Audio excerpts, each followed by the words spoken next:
What's up, Novice Nation? It is I, NintendoNovice, and here we are doing another one of my Novice Talks videos. And here we are to talk about something serious and something deep. Why are we playing one of my favorite games of all time, Luigi's Mansion, you may ask? Well, when you think about all the trauma Luigi has to face throughout this game, overcoming his biggest fear of ghosts and trying to save his brother, you might think he would end up a little depressed. And there's actually some artwork depicting this too, which gave many people in the early 2000s nightmares growing up. But just like Luigi, and just like us, we can all overcome our depression and the traumas that plague our lives. So, let's begin. Let me start by sharing I've struggled with depression on and off throughout my life. It started around when I first started going through puberty. I was an early teenager. You know, of course, I wasn't always depressed. I didn't pop out of my mother's womb being a depressed child. So, how did we get there? What progressed to get to that point? I also do want to preface saying that I'm not an expert in any way, shape, or form, and if you're looking for actual medical advice, go to a professional. That's what I did, and that's helped me quite a bit with my own depression. But I share my experience to kind of show people that they're not necessarily alone in their struggles. Other people struggle too, and it's also kind of okay to struggle, and some potential ways out that maybe people didn't quite consider before. So again, I was a child at one point. That's crazy. Actually, Luigi's Mansion, the game that I'm playing, released in 2001, the same year that I was born. So I basically grew up with this game. As a small child, I remember having extreme joy playing this game and extreme fear because it was a very terrifying game for me at the time. I look back on those early memories of my childhood so fondly. Yes, I was a very emotional child, very expressive, expressed extreme joy, extreme sadness, anger, all of that. Like, my emotions were on full blast. I remember crying, and I remember feeling the full extent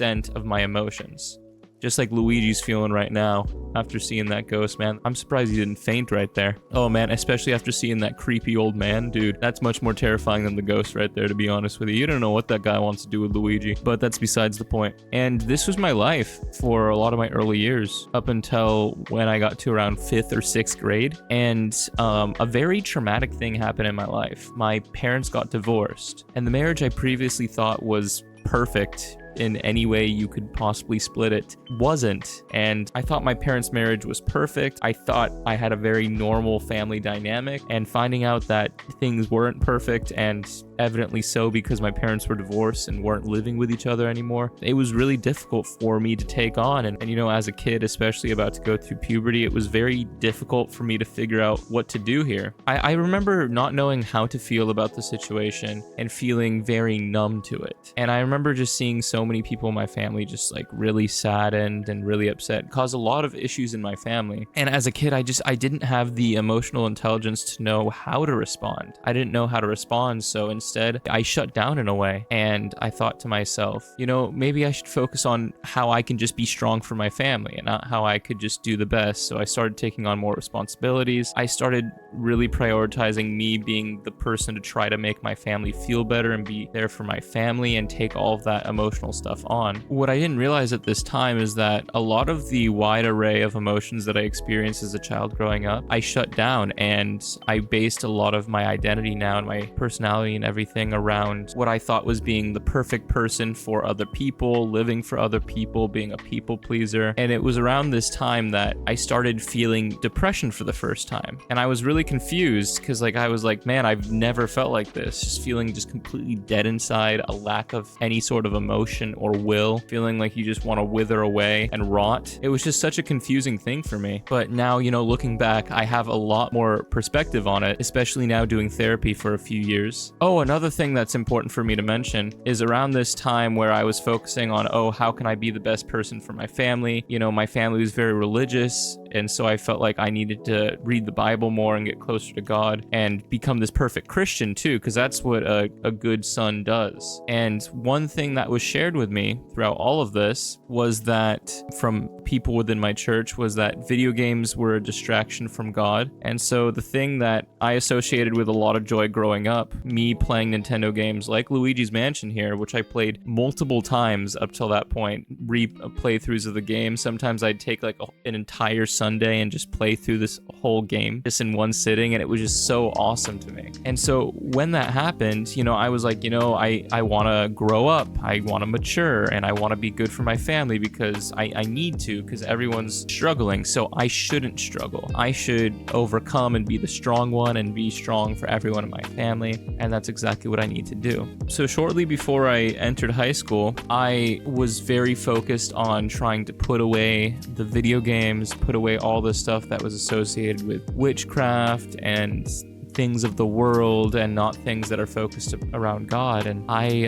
was trying to become this new person that I wasn't, and I put a lot of pressure on myself to do that.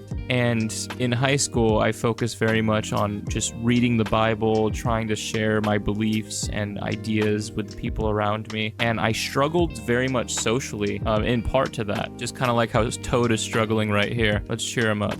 This is what I'm hoping that this video can do for you if you're struggling as well. So just like Luigi is cheering up this Toad, I will give you hope that it's not all doom and gloom and you are not destined to be depressed for the rest of your life, as I have found freedom from my depression as well. I still struggle. There's still times where, I slip into old patterns and old mental habits, but I've been on a journey towards progressive growth and constantly improving. Leave it to me, Toad.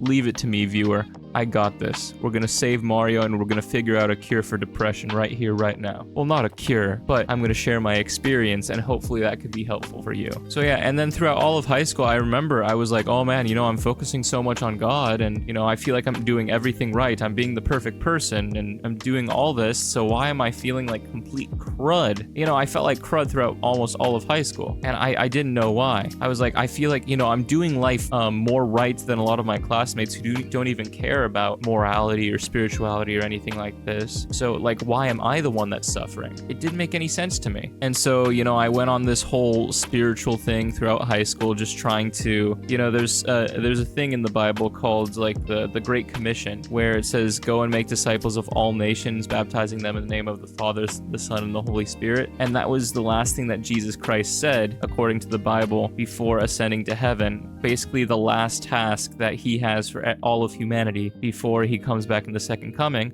So I'm like, man, I want to bring about the second coming. So I tried to focus all of my energy towards just sharing the gospel. I went on all the mission trips available. I tried to witness to as many classmates, as many strangers, and I tried to just constantly push myself to constantly do more for God. So one of the things that I did is I actually sold Christian books door to door. And I did this for 2 summers. But during the first summer I did this was one of my worst experiences of depression yet. I remember going door to door, trying to convince people to buy Christian books. And I did a decent job at times. I was good at putting on a mask, but I was trying to convince people to buy Christian books and say like, oh, Jesus can change your life. Jesus can do this. Jesus can do that. Meanwhile, I was there just feeling completely dead inside. And I'm just like, okay, I'm trying to convince people that Jesus can give them a new life when my life feels completely desolate. And I feel like I just want to wither away and die. So that was a little bit of a conflict for me, but somehow I got through the summer and I made some friends during the program because it was like we all lived together. You're bound to make friends that way. And I remember confiding in one of them about my depression and just how dead inside I was feeling that entire summer. And I told him about my parents' divorce and all the details regarding that, and then kind of my journey up until that point. Keep in mind, at that point, I kind of just like, my assumption was, oh, the divorce didn't affect me, it affected the rest of the family. And like, it didn't really matter to my life. Like, I didn't matter in the situation. And so when I told him like the whole experience about my parents' divorce and everything, get this guy out of here.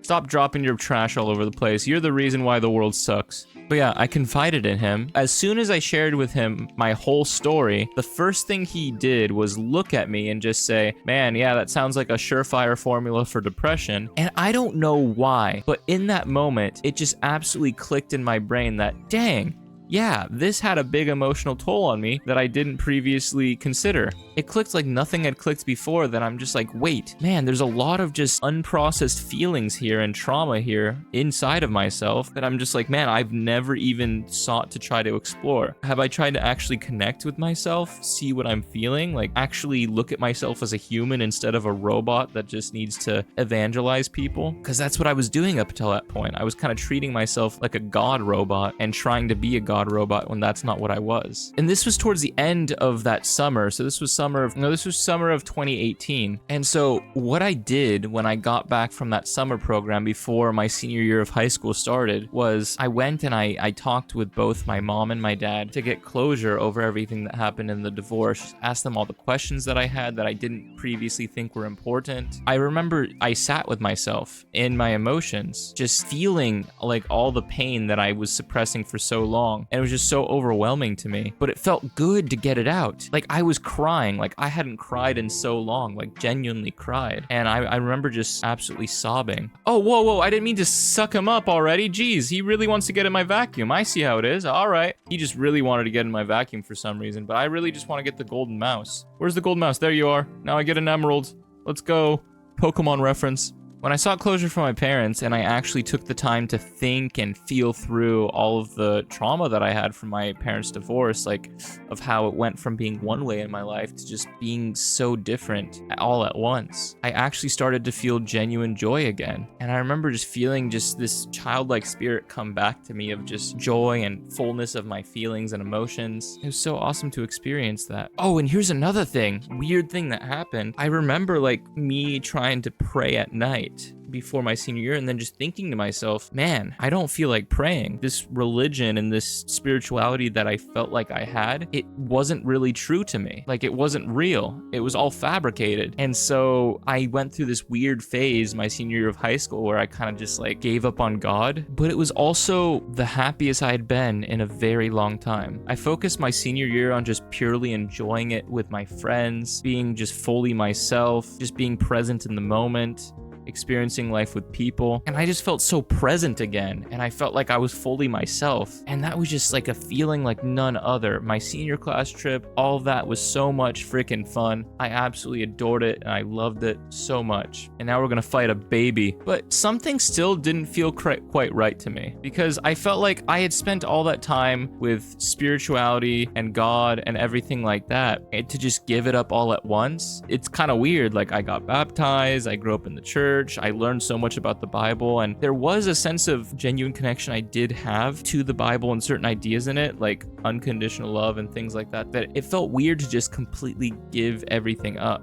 I kind of tried to do the whole spiritual thing again. I tried to pray. I even went to a Christian university. I actually even did that whole book selling thing door to door again that summer. I had so much more joy, but I had no actual faith. And I went through the whole summer. I didn't feel like I experienced any sort of like spiritual revelations or anything like that. I felt fine. I felt okay, but you know, I wasn't connecting with God. So it was just like, what is this thing? Is there something wrong with me? And at this point, I wasn't experiencing any depression. Life was just so much better. It was so good. And you know, I went to college, and it was at this point that I feel like I started working on developing emotional regulation skills that I spent so much time suppressing and not working on back when I was in high school, because I started forming more social groups. I started talking to girls more and like becoming more like into like dating and like all this kind of stuff. I felt kind of weird socially, like I didn't fit in quite right. And then there were certain experiences like socially that I still didn't know how to handle. Like there was a lot of things like relating to rejection and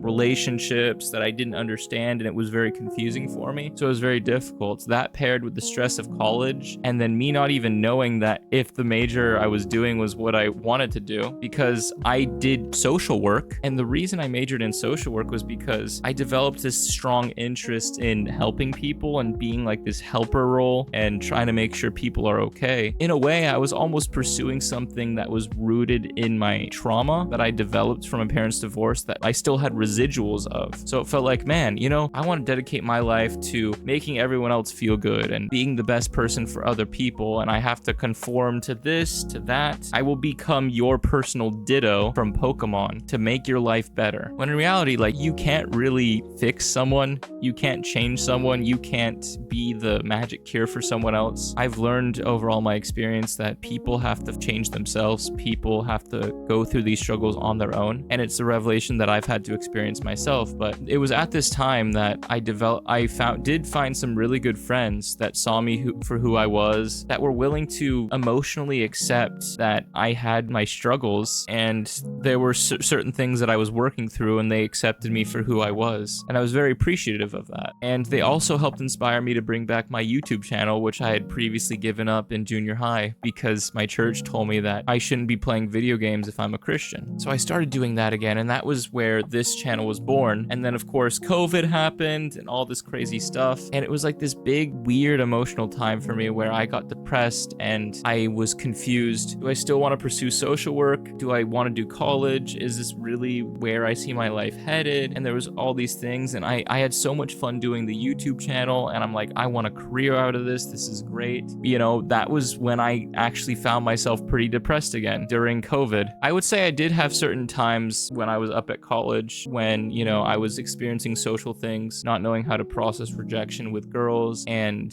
certain social situations where I did feel kind of depressed, but it wasn't nearly as bad as when 2020 happened during COVID, where I was just by myself, no social connections at all, and just kind of having an emotional crisis. And I remember this was a moment where I kind of just started ignoring school, acting like it didn't exist because I didn't want to do it. It didn't matter to me. And then I started not turning in my assignments. I started failing my classes, and that was a big problem. And at the time I chopped it up to, oh, you know what, you know, I'm doing school online, I just can't focus. And you know, I think that was part of it, but I do think there was a deeper thing there where, no, I was spending thousands of dollars going into crazy amounts of debt, going to a college when I wasn't even really passionate about what I was pursuing and wasn't certain it was what I even wanted to do. So what was I even doing there? But regardless, I tried to go back in person. I tried to just tough it out. Just like, oh, you know, I need to get a college degree. Everyone says it's important to get a college degree and do life this way. And you know, this is just how life works. And so I kept trying to just force it. And it was so hard until I was in college. I was doing more difficult classes that are more related to my major. I was working 3 jobs on the side to be able to afford continuing to go to this Christian university, which I wasn't crazy about anymore. At that point, I felt extremely depressed. I felt like I kind of was hitting a rock bottom in a way. I didn't know what I was doing with my life. You know, assignments were piling up and I just didn't feel any motivation to do the work anymore. Like no desire whatsoever to do any of this. Like, why am I even doing it? I don't even understand the point. When I feel like there's just so much more meaning in what I'm doing with YouTube and all this kind of stuff. I felt extremely depressed then. Like I had no feeling at all. During this time, I started wondering like, man, you know, there's something seriously going on mentally with me that I haven't figured out. I felt like, you know, I did figure out some stuff when,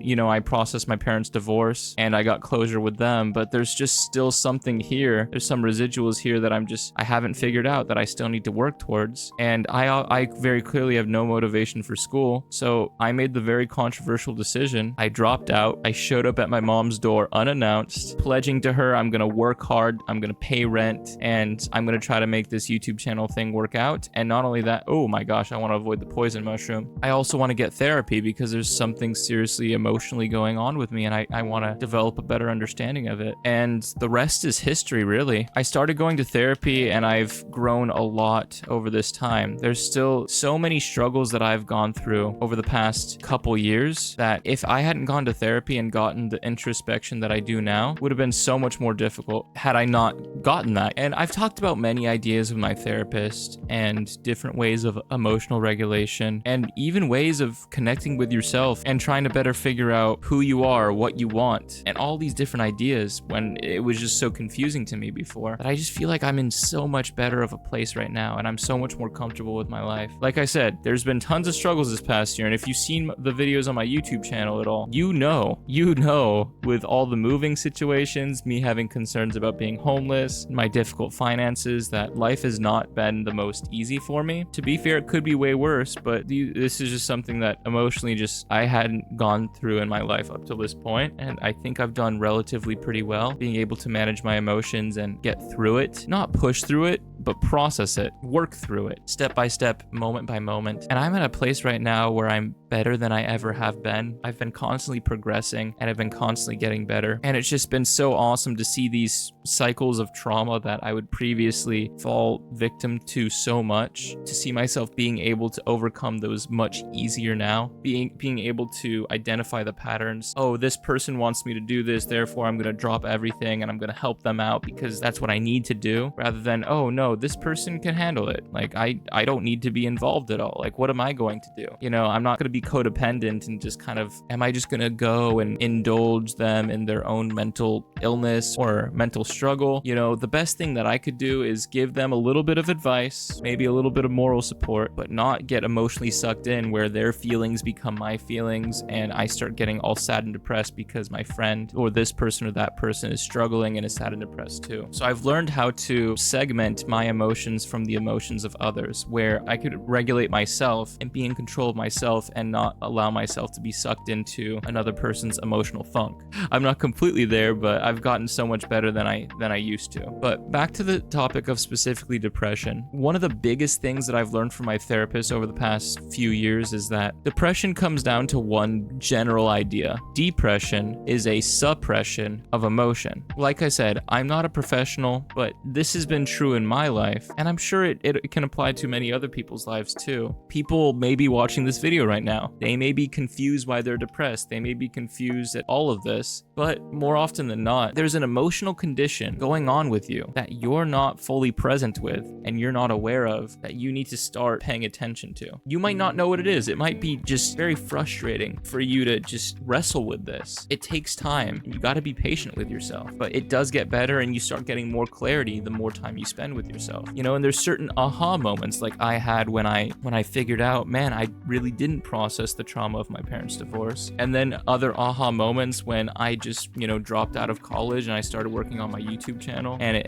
I just felt so much joy in doing that process. It's so interesting the ways that we grow and emotionally develop, and emotional intelligence is a very, very real thing, and it's super important. One thing I didn't mention earlier that I'm going to mention now is that when I also was going through the trauma of my parents' divorce, sure, you know, I always had played video games in my life, and they were always a big source of joy.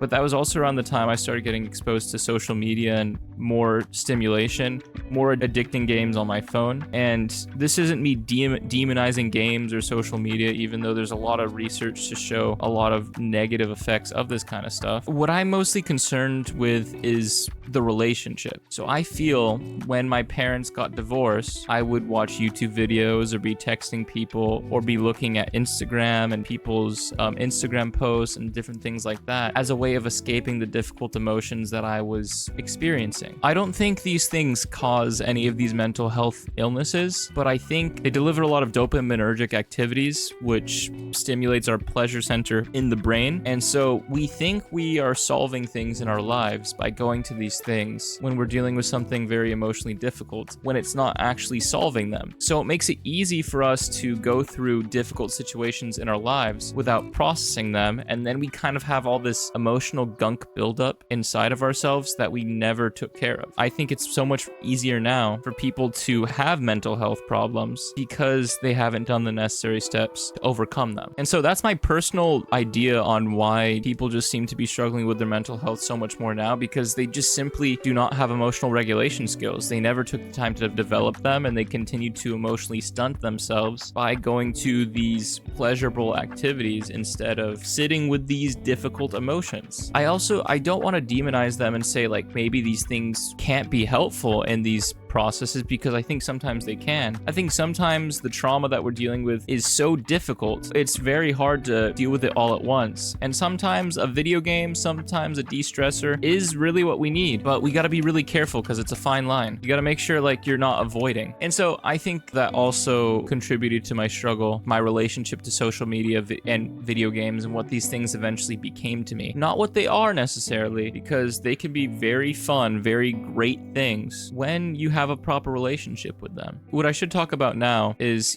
say like I'm dealing with depression. What do I actually do? There's a huge push in America right now to be on antidepressants, to treat these things with medication. Like I said, I'm not a medical expert, but it doesn't sit well with me that we're going to medication to solve things that I feel are just much more emotionally and fundamentally rooted than a simple drug can fix. I think it's something mental that you have to work on with yourself, and you have to do the heavy lifting emotionally. It's not what people like to do. I think people would like the quick fix of a drug that just makes them happy, but I think it's so much more effective when you work on it in this way. And that's what I've been experiencing myself. I've been experiencing a lot more joy, a lot more emotional development, and so many different benefits to me working on myself day by day, moment by moment, through ways in which I'm present with myself. You might be wondering, what does that even mean? How do you even practice being present with yourself, trying to figure out what your emotional state is and all this stuff that's going on inside of you? And it's honestly pretty simple. You got to just turn off the stimulation. You got to sit with yourself, just like actually sit with yourself, calm yourself down, and just think. Just be with yourself and think. That's all you got to do. So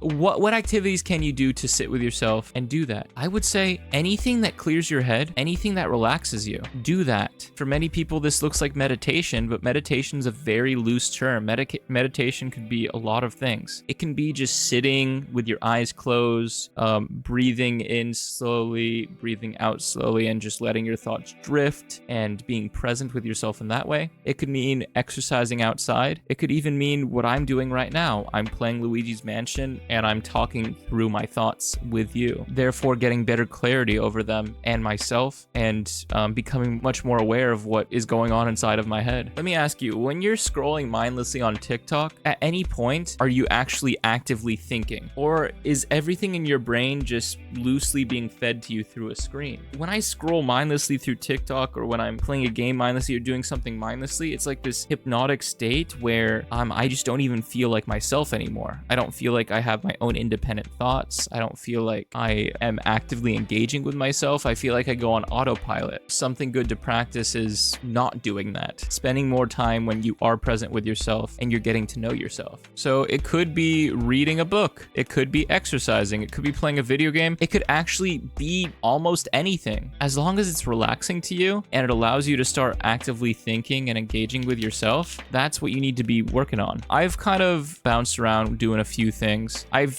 Do this. I play a video game and I just sit and think with myself. Usually it's a game that I'm very experienced with and I could just be present with my thoughts as like I just kind of do it. It sounds simple, right? And in reality, it is kind of simple, this process, but it's kind of weird. What I find emotionally that I've been struggling with in recent times in practicing this, and it's yielded great benefits when I do practice it, but what I've noticed is when I'm not okay, I'm very averse to processing my emotions because it's difficult. The process itself is quite simple, but the action of doing it, just like initiating it, it's difficult because you naturally want to avoid the emotions and the feelings because they don't feel good. It never feels good to experience them, but yet it's so necessary. And I think just like exercising a muscle, you might not want to go to the gym, you might not want to do your daily exercises and all this kind of stuff, but it's important for your physical health, just like I feel meditation's important for your mental health. And if you don't take care of yourself, it's gonna result in a decay of the brain, aka depression, mental illness, all these things. And I want to put a disclaimer, there's definitely some mental illnesses out there that absolutely need to be medicated, and it's an absolute, because if they're not, it doesn't go well, and it's unfortunate. But I think when it comes to certain things like anxiety and depression, I think a lot of what people experience as anxiety and depression can be medicated through simple meditation, but I don't think a lot of people do that. And so that's what's been helpful for me, and that's what always helps me get out of my mental funks. When something feels overwhelming and difficult in the moment, if I take some time and I just think about it, it's actually not nearly as bad as I originally thought. Take, me moving, for example. I've moved many times this last year, and that has been hectic as heck. But when I take it just one step at a time, and I just sit with myself and I think, I use my little noggin, I'm present with myself and my emotional condition, and I start taking it step by step. Hey, this actually isn't too bad. I'll start packing this box, then I'll start packing that box, then I'll start loading this piece of furniture, and hey, this might be kind of a cool way to do this. Yeah, this isn't too bad at all. Let me call my new landlord, figure out how things work,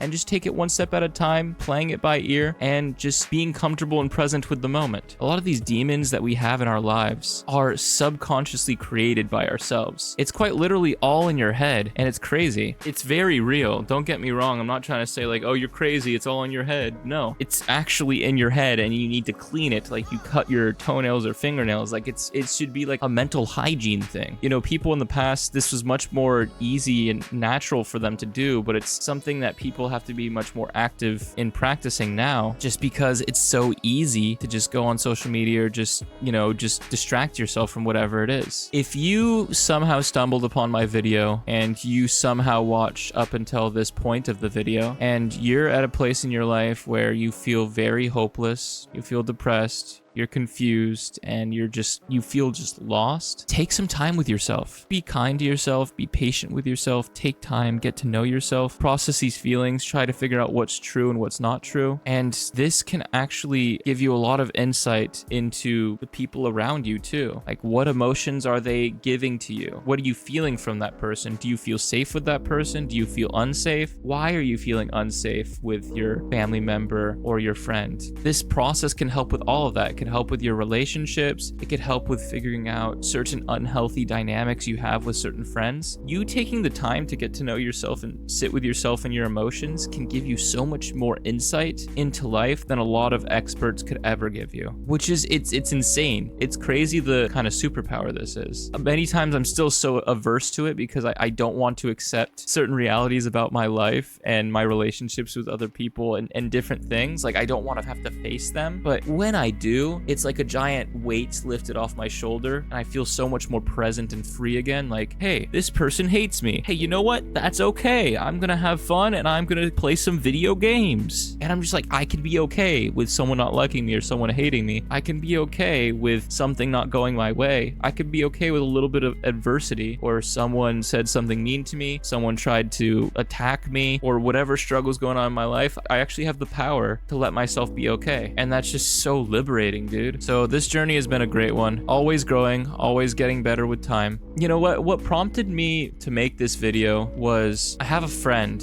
who I saw on Instagram recently was just posting about being depressed. And they were being so honest about it, like way more honest than I'm used to anyone being about their depression. Oh my gosh. Oh, I'm gonna burn you. So I reached out to him and I just said like, hey, you know, I know it just seems dark right now, but you know, stick it out, things get better. And I was just like, man, it sucks to just see like so many people still going through these mental health problems when I feel there is a solution there. It's easy in a way, but not easy in another. But I just hope that with what I've shared with everyone in this video, that you take it to heart, that you take accountability and responsibility for your own emotional experiences, and you actually put in processes to help yourself and to grow and to get better. Because I've done that for my life, and sometimes, you know, I'm not always consistent with it, and, you know, I want to try to see if there's like a cheap way of just avoiding these feelings that I don't want to address. But you gotta be real. You gotta be present with yourself. You gotta be real and work through these things like an emotionally mature person should. You know, if it gets real bad, you should take professional measures and get professional help. But at least for a lot of people, I think what I've shared in this video can be very helpful to you. I'll never try to say, oh, my experience in my depression is exactly what you've experienced, and you taking these exact same steps is going to lead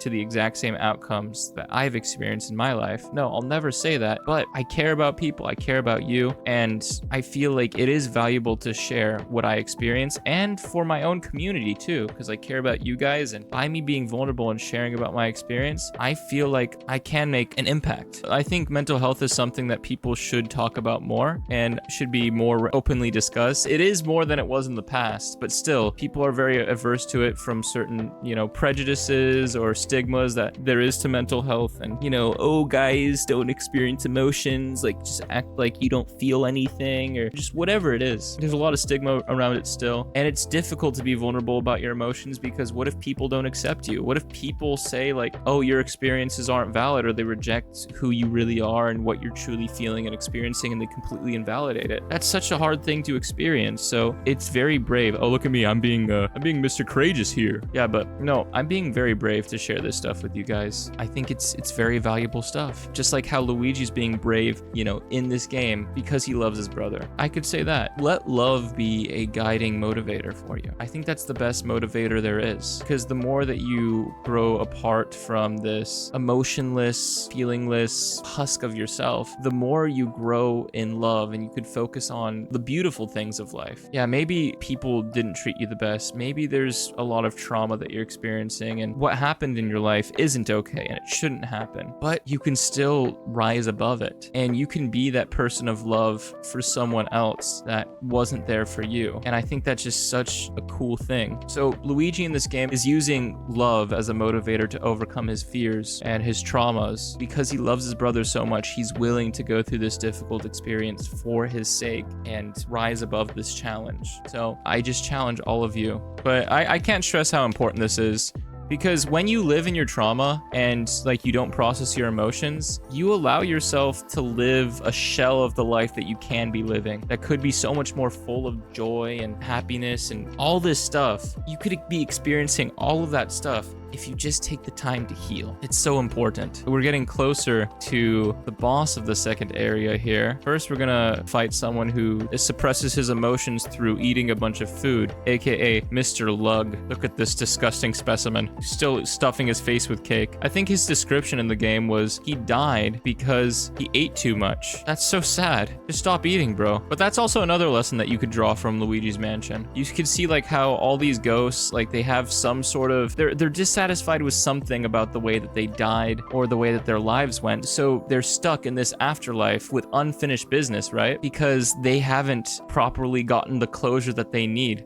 So what I'm trying to say is, don't become like one of these ghosts in your own personal life. Become better than the Luigi's Mansion ghosts and live your life to the fullest. It's crazy to me how so many people go throughout their lives, like no one wants to be unhappy with their lives. No one wants to be unhappy, but so many people do not do what it takes to start living a more joyful experience with their life. People who have gone through trauma, they don't process the trauma because it's way too hard. And I honestly don't blame them all that much, because it is hard, but I just find it so sad that someone could go throughout their entire life being miserable, live their life in complete misery, when that life could have been lived in joy instead. That's what I'm always aspiring to, living a more joyful life, living more full, living present in the moment. And oh man, when you live present in the moment, guys, that's like an experience like none other. Like, dude, I'm flipping playing Luigi's fucking Mansion right now, and I'm having a blast talking to this old man through a Game Boy, dude. This is awesome. Can you believe this? This is a 24-year-old game.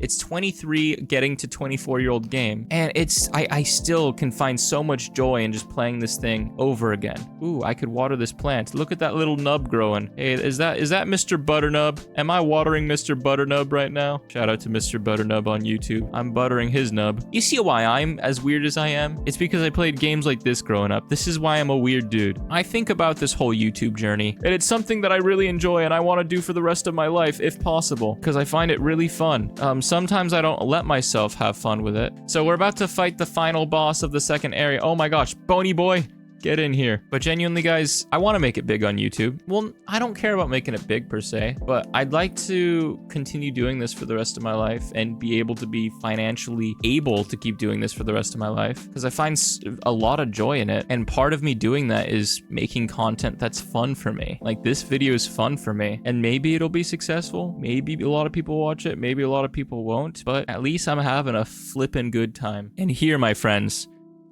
this creature, Bogmire, is the manifestation of your depression. This creature right here, he's a spiritual manifestation of the dread of this mansion, and we must overcome this dread in order to live a life full of joy, meaning, and purpose once again. So that's what we're doing right now. We're not gonna live in our shadows like Bogmire is, throwing his shadows to attack us like a coward. We're not gonna live in our shadows. We're gonna live in the fullness of our new lives, and that's what we're gonna prove right now. We're gonna take Bogmire out, and we're gonna reclaim the joy in our lives, guys. See, by sucking Bogmire up and packing him away, we're gonna reclaim that joy once again, guys. See, I knew playing Luigi's Mansion was a good idea for this type of a video. See, this is what you gotta do to be able to process your own trauma. You have to intentionally clear out all the gunk in your head. So this is your head right now, and you're gonna have to intentionally clear out all that gunk in your head to be able to live a better life. Oh my gosh, Bogmire. See, and it's not an easy thing to initiate. Look, it's just like all like this darkness, this lightning shooting, like it's difficult. It's like, man, you have to like really push yourself, really make an intentional effort to connect with yourself and grow. But the end result is so satisfying. In this situation, by Luigi doing this, he's getting so much closer to finding his brother and being able to jump around, having amazing experiences with him in the Mushroom Kingdom once again. You see, sometimes you may fail, sometimes you may fall, sometimes you may feel completely lost, but never lose hope. Just try again. Get up, never stay down, guys, because there's always a brighter day around the corner. And now it just seems like I'm giving generic, very corny motivational advice right now. But hey, maybe that's what someone needs. Maybe someone needs to overcome that Bogmire in their life. And you see, right now, we just reclaimed our lives. We've committed ourselves to living in the moment, living our dreams, not letting anyone hold us back, not letting anyone stand in the way between us and what we want to accomplish with our lives. And with that, we secured a clear path to accomplishing all of our goals, reclaiming the joy in our lives, and living fully, unashamedly present in the moment. And with that, everyone, I want to remind you that whenever life gives you coins, make one-ups. And whenever life leads you into a haunted mansion, suck up all the ghosts and imprint their souls onto a painting for all eternity. Have a good one, guys. See you in the next video. Love y'all.